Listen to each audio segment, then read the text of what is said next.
All right, welcome to the Board Game Secret Show. I am your host, David. This show is secret because nobody knows about it. I have no idea when it's going to come out, so there's no schedule whatsoever. Hell, this may never come out again. This is a format for me just to kind of shoot the shit with you, talk a little board games, have variable topics here. I guess it's sort of like a podcast a little bit.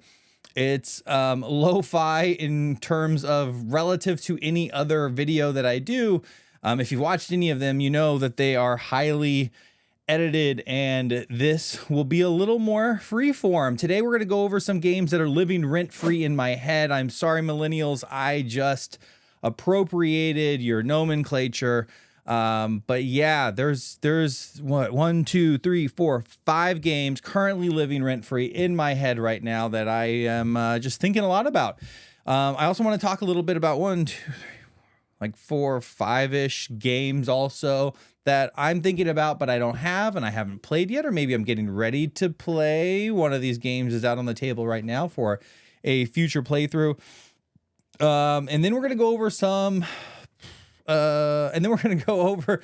videos that I've been watching lately that maybe you might find interesting.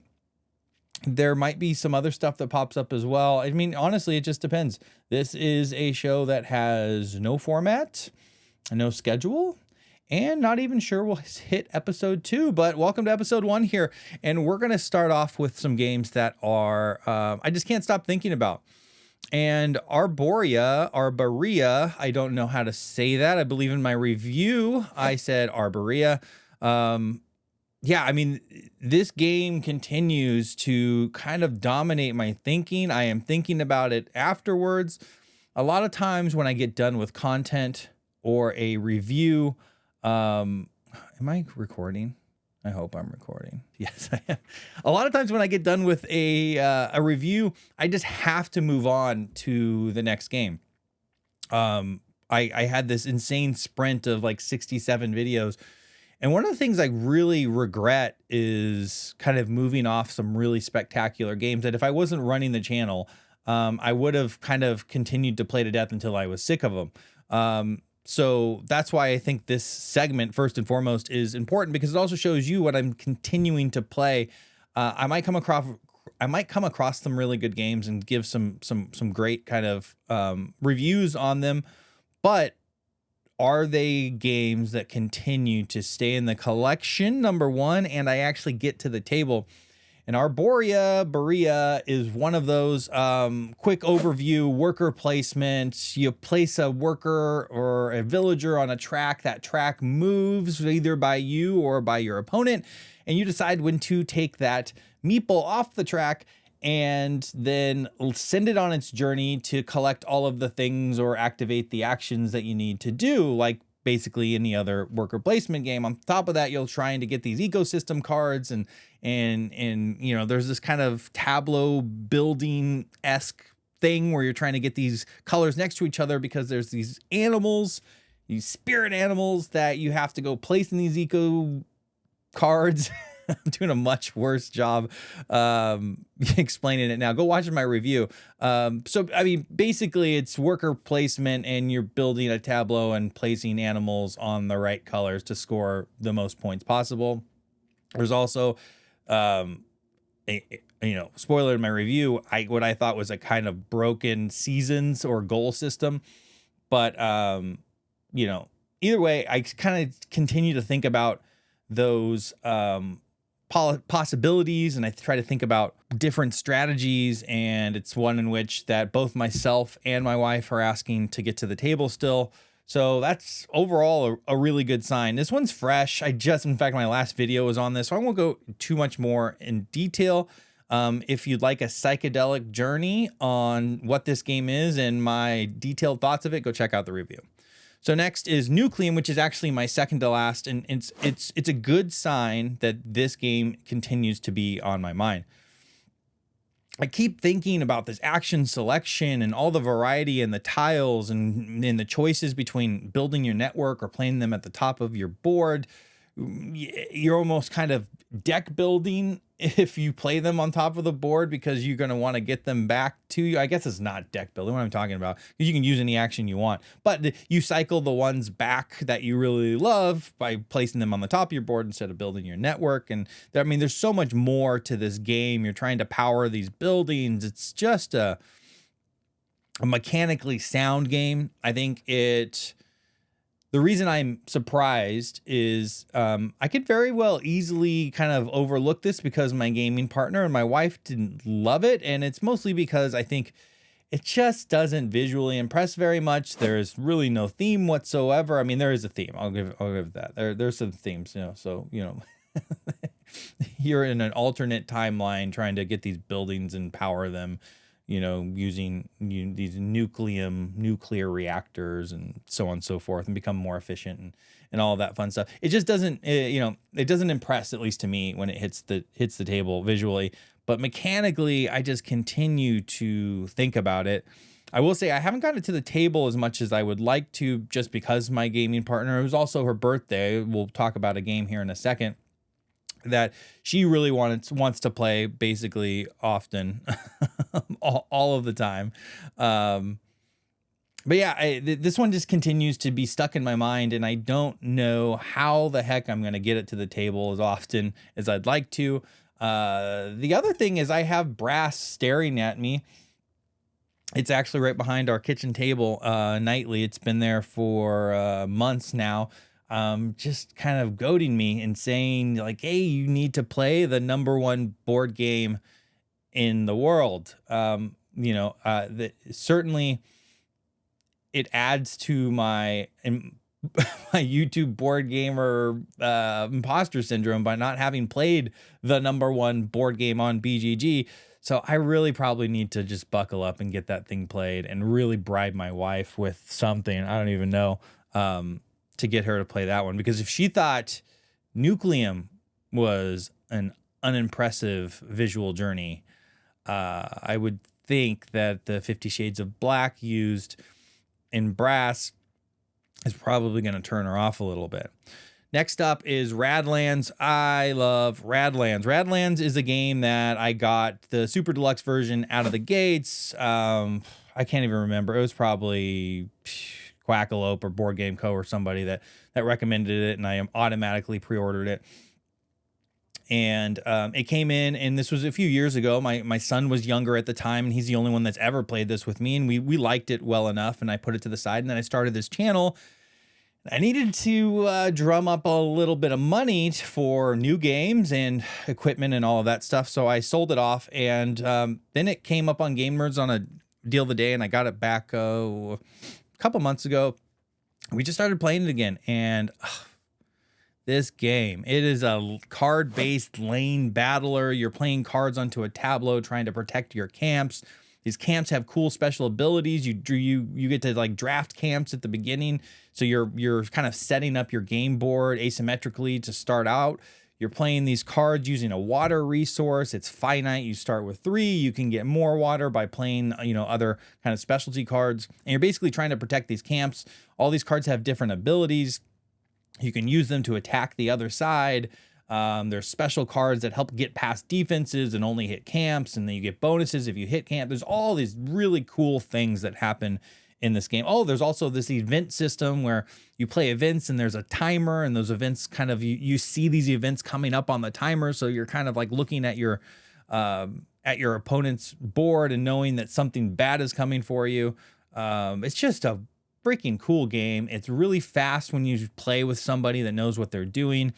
And it's a game that we've never played one game recently when we kind of broke this thing back out. It's always like, let's go again. I mean, it's usually 3 or 4 games depending on the time that we have. And this, I think I am going to get some content up on. I just think it's spectacular. Credit to Roxley. They say they're not going to put out an expansion on this. This is exactly the type of the game that most publishers would milk. I mean, you could have so much in terms of expansion on this game, but they're like, hey, this thing is perfect the way it is. It's beautifully balanced. we're just going to move forward with it and just move on to bigger and better things. Just enjoy the game for what it is. Said no publisher ever but Roxley. There is some talk that maybe if they ever put anything out, it'd be some like promo camp stuff, which would be cool. I'd love it. Selfishly, I would love more content on this. I'd love more in this system. So maybe that's how they get around that promise, is they use the system in the future and just kind of maybe, copy and paste a new IP on top of it. I'd still be down for that. This game has so much potential, but I'm happy for what it is. So many times we get expansions and we don't even play them. We don't even use them. In fact, I have, that's like a whole video on like how many expansions I bought that I've never actually even gone back to.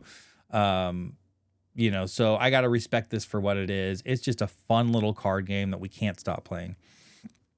All right, so next up, number 4 is Summit. I, sight unseen, just backed the Summit Giant Edition all-in neoprene mats. I never played the game. There, obviously, I'd watched some content on it, but it was back in the days where I was kind of a little bit crazy in backing things, and it came in and it sat there for a while. But this last week, we finally got it to the table, and first play was okay. My son totally ran away with it.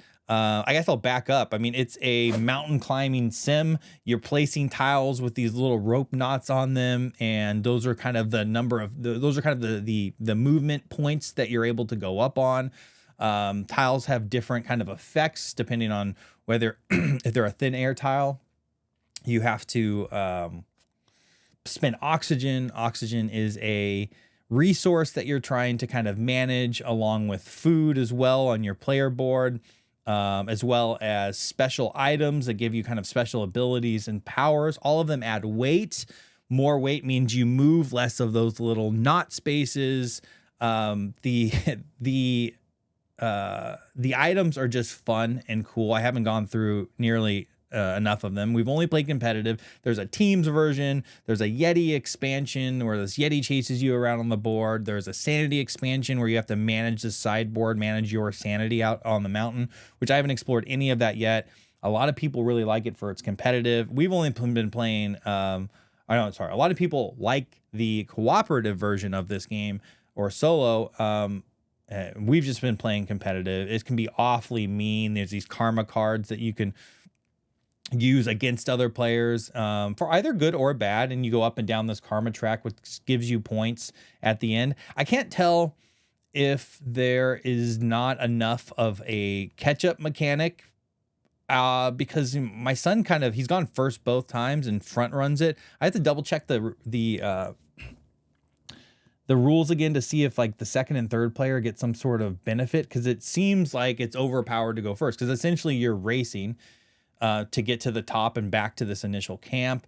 The thing that the game does, though, is gives you a kind of awarded point system depending on who gets to each camp first, who gets to the top first, and who gets back. But if you're front running the game, you're going to get all of those top points. And the only thing that would kind of balance that out is this karma system.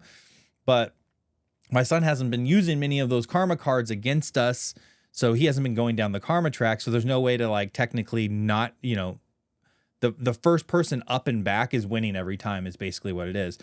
But I did have an opportunity, this is why I'm thinking about it. There's a wingsuit card that I got, and I was probably midway up the mountain at that point, and it was 3 weight, and it's a ton. It really weighs you down. I thought, okay, he's already ahead. If I can somehow get to the top, that wingsuit takes you down to the next camp. It honestly would save you 3 or 4 turns. In retrospect, I don't know if it was actually worth it or not. But anyways, I get to the top and you have to roll a dice. And if you get one of the 2, I think there's 2 blank sides on this event die that, I don't know, I won't talk about the event die. Either way, you're rolling the dice. And if you hit, you get to go to the next camp. And this is a permanent thing. So I could just kind of skip, if I hit 2 turns in a row, I'm totally down the mountain. And I balanced it, and it's balanced against, all this weight that I had to carry. But if you don't hit on that die, you die. and it's definitely a better chance to hit. I think there's essentially a 33% chance that you will die, and 66% chance that you won't die. And of course, I mean, he was like 2 spots away. He probably would have won anyways. But I was like, oh, it'd be so cool if I can just hit this. My entire game was just to use this freaking wingsuit that I got way down on the mountain, and I died. And it just led to this moment in the game where the table kind of erupted. My wife was kind of like so on the game, but I think that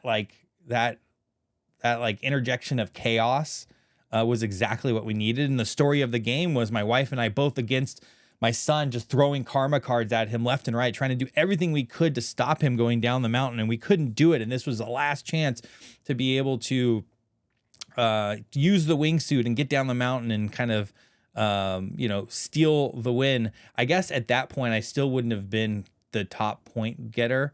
But I just really wanted to make it down the mountain. So I don't know. It just led to this really cool story. Now, using those karma cards in, you can kind of get pretty nasty. And I think this game, I think this game is known for that. It's a lot of take that. I don't think there's any of that in cooperative. We do want to check that out, but like competitive has been so much fun that even I think today we're going to go back after it again. All right, Awakened Realms.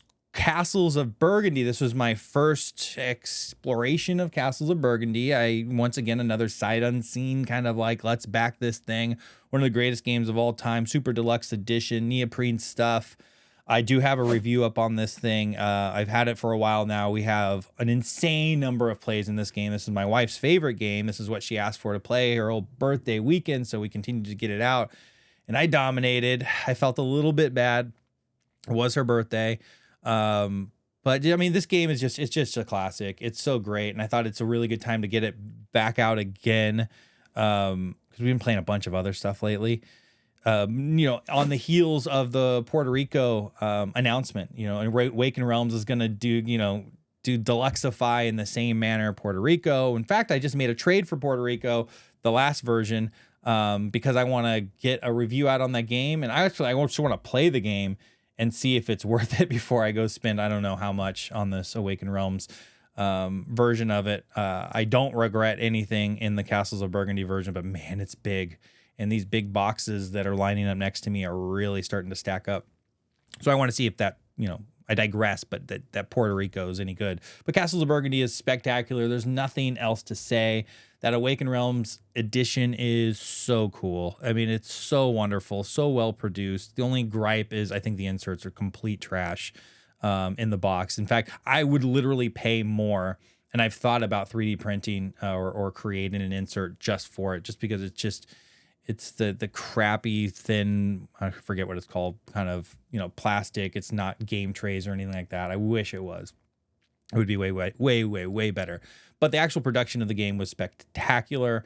They are doing a reprint of that. So if you missed it the first time, I missed some of the extra tiles on there that I will be picking up.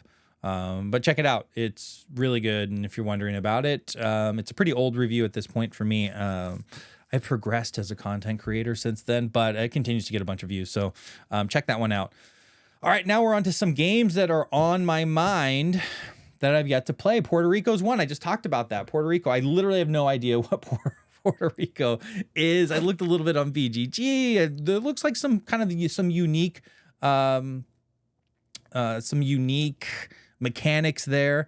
So I'm excited to check that one out. I don't have much to say there other than, we'll see. We'll see if it's any good. I'm definitely going to review current version of Puerto Rico and see if I want to spend the money on it. I think that's kind of a cool video, is to actually play the game before you go and buy the game in its insane deluxe version, which I didn't do this last time. Another one I'm thinking a lot about right now is Sleeping Gods, Distant Skies. It is out on the table right now. I plan on doing at least an initial playthrough on it, or initial play session. If anyone likes it, I'll keep going on it. But I've played through the tutorial, and the tutorial was just great. It was so easy, got me into it I have enough done that I already feel momentum here coming out of it. It was super easy. And I do have the regular Kickstarter version of Sleeping Gods here that I've tried to get to the table a couple different times. I don't think I've even made it past the combat tutorial. That's what, so I feel bad about that. So I've jumped just into Distant Skies here. I'm excited to get at the table. I think the story has me intrigued out of the gates. I've got a bunch of kind of events, or what are they called? Quests that I'm looking for. I'm excited to jump into this game. So be on the lookout for some of that content. And if you'd like to see a detailed review, let me know on that one as well, because producing a review on this thing, I think it'd probably be a 10-hour job for me. That's a lot to invest in a game like this. So if you'd like to hear about it, let me know. I'd love to know that. Imperium Horizons. I bounced off of Legends and what's the other one? Imperium. Anyways, both of the other ones. But Horizons is out, and I just kind of knee-jerked and bought this one. I am currently sleeving the entire thing. I'm on day 25 of sleeving these cards. Just kidding. There's a lot of cards. There's, I think, 14 different civs to go through.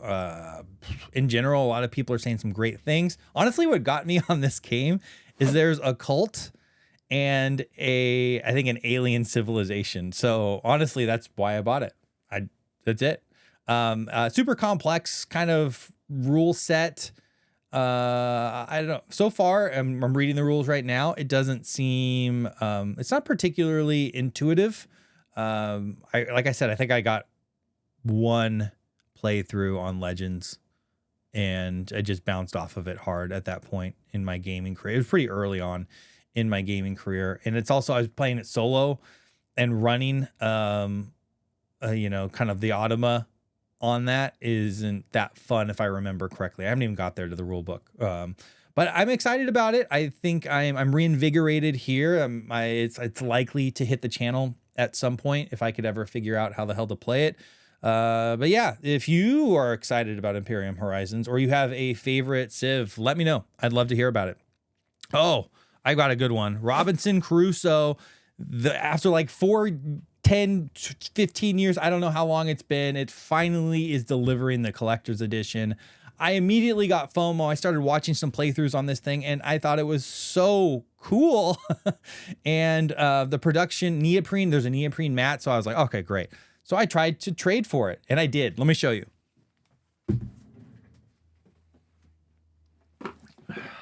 The big reveal on my collector's edition. This is what showed up. This is what showed up right here. I think it's 2013's edition of Robinson Crusoe. Oh, I saw the box when it arrived, and I knew immediately there was something wrong.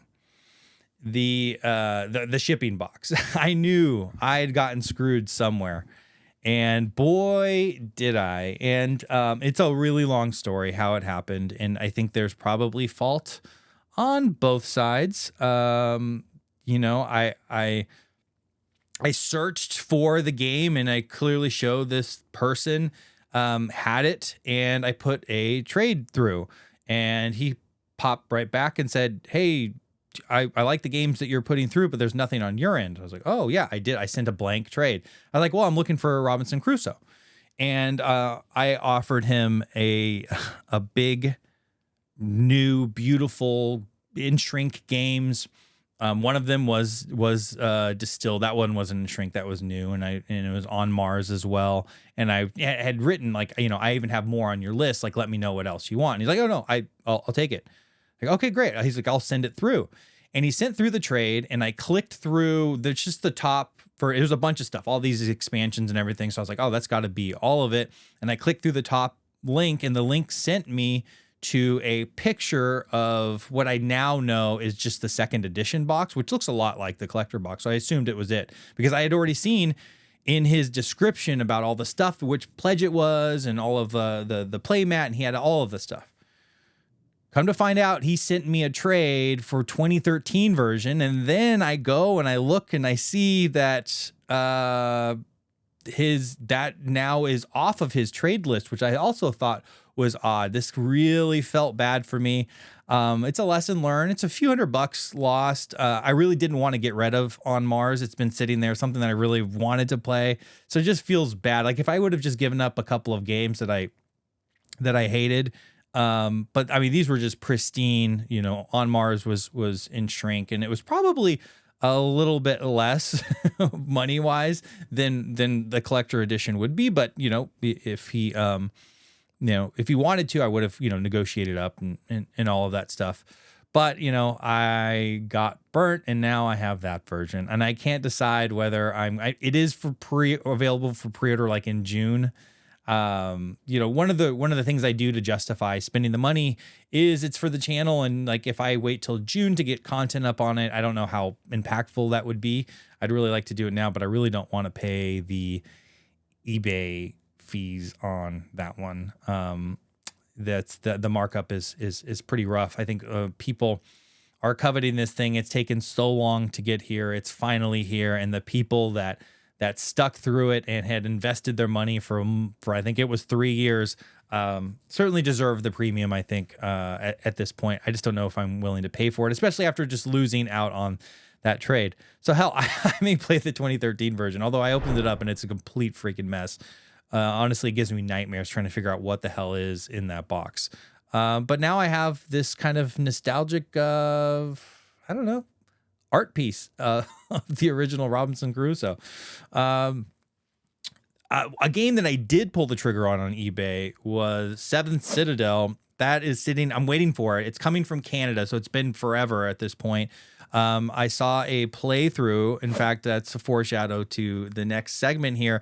That I just, all of a sudden, it just clicked for me. I was like, oh, I got to play this game. I'm not a huge narrative game guy, even though I do have Sleeping Gods out on the table right now.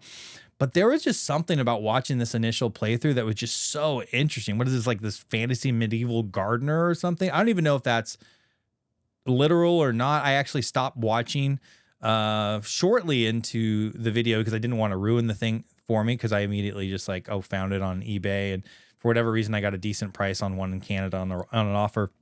But that's coming. I'm excited about Seventh Citadel. If anyone's played that, let me know if you like it. Does anyone want to see that? Do you want to see a playthrough? Do you want to see? I certainly will probably put through a review on it. Yeah. I will still say in a playthrough, I'm awfully sensitive on rule mistakes. I make a lot of them, and I get roasted for them. And the poor guy, was it Kanji or Sanji Studios that did this playthrough? He's one of the first up, brave soul. And in his second playthrough, I watched the very beginning of it. He's talking about kind of the comments that he had gotten after the first around, rules mistakes. And if it is prone to rules mistakes, I just hate that. Honestly, it's so hard. It's so hard to produce these videos first and foremost, and then have the have the video going and trying to remember everything and then go back and fix them. It's just tough. And then people, the moment you make that mistake, they point it out in the comments, and then they don't watch the rest to see if it was fixed. In a lot of cases, that's happened to me as well. Anyways, I digress. I'm thinking a lot about Seventh Citadel. Right after Sleeping Gods, I'm going to Seventh Citadel. I've got to sequester myself in the old gaming shed, because I've got a lot to play. All right, let's go over what I've watched this week, what I really am excited about, and I just talked about it. The Seventh Citadel playthrough episode 1 from Kanji or Sanji Studios. I'm sorry if I mispronounced that. It's my first exposure to him, and I really enjoyed it. I really thought he's got a lot of really great insights there. I thought he was doing a great job. I have no idea about the rules, but I thought it was great. Big time respect for you going out there and and putting it on. He does a ton of playthroughs. I was amazed now that I've subbed to him. I think yesterday he did 2 or 3 starting super early in the morning. So super dedicated, dude. Go check that one out. I think that was pretty cool. Another one is an old favorite for me, Heavy Cardboard. I live vicariously through Heavy Cardboard. I envy the gaming group in which he has to play these really cool, complex games that you need 2, 3, you need 3 or 4 or 5 people to play. He turned me on to John Company, and I bought John Company, and I made actually my only really cool insert ever, by the way. It's another side story, and I've never played it, and I'm never getting rid of it, even though, you know, just because I can't get it to the table. I think there's a solo version. Maybe I will try. Anyway, I digress. Once again, Interstellar is the game that he's playing. Dude, Interstellar is just looks kind of wild. I mean, the complexity on this game is pretty insane. Let's see what the rating is here. Interstellar. So this thing I think is just delivering now here, or just coming to retail now. Yeah, weight of 4.82. Aboard the Starship Exodus, players control 7 space-faring human-machine hybrids, embarking on an epic pilgrimage to the stars. The journey will last many decades as you perform actions and place workers to develop technology for survival, terraforming, and colonization. Along the way, you must also battle many hardships like cancer, stress, or combat against the gray goo. And literally it's called the gray goo, which is odd. It's like so abstract relative to this really kind of crunchy, like, you know, scientifically statted game, and mutineers in a delicate balancing act of tableau management, decision making, risk dice rolling. Entire sections of the ship are lost to erosion, lightning, desperation, fry bar, star dive. I don't even know what the hell any of that is. Anyways, it looked really cool. The thing that actually got me was, obviously, if you are traveling interstellarly, time is a problem, and you have these embryos on these ships that you actually have to like, you have to bring to life, I guess, to continue your expedition. You can also marry. There's all kinds of crazy stuff that happens in it. I found the playthrough highly entertaining, and you know, if you want to see a really dorky space board game there, and like me, you don't have the cool friends to play it with, check that one out. I thought that was really cool. Another one that's I don't do a lot of boss battlers. I do have, what do I have? Townsfolk Tussle. I've had Oathsworn, you know, a couple others that I'm just literally losing. I mean, Too Many Bones, I guess, is technically a little bit of a boss battler, and it's like my favorite game of all time. But this one, Primal Awakening, one-stop co-op shop, does a playthrough here. I had never even heard of the game, frankly, and the art on the cards and the weapons and equipment all of a sudden like got me. And the battler is like, you have this boss that's in the middle of a circle, and there's only technically 4 spaces that go around it, so it's not like this highly mobile thing. But the card play looks really cool. There's comboing, there's equipment, there's just all kinds of really kind of cool aspects here. I'm doing an awful job in explaining this, but if you don't know what Primal Awakening is, go check out that video. Everything is in the show notes.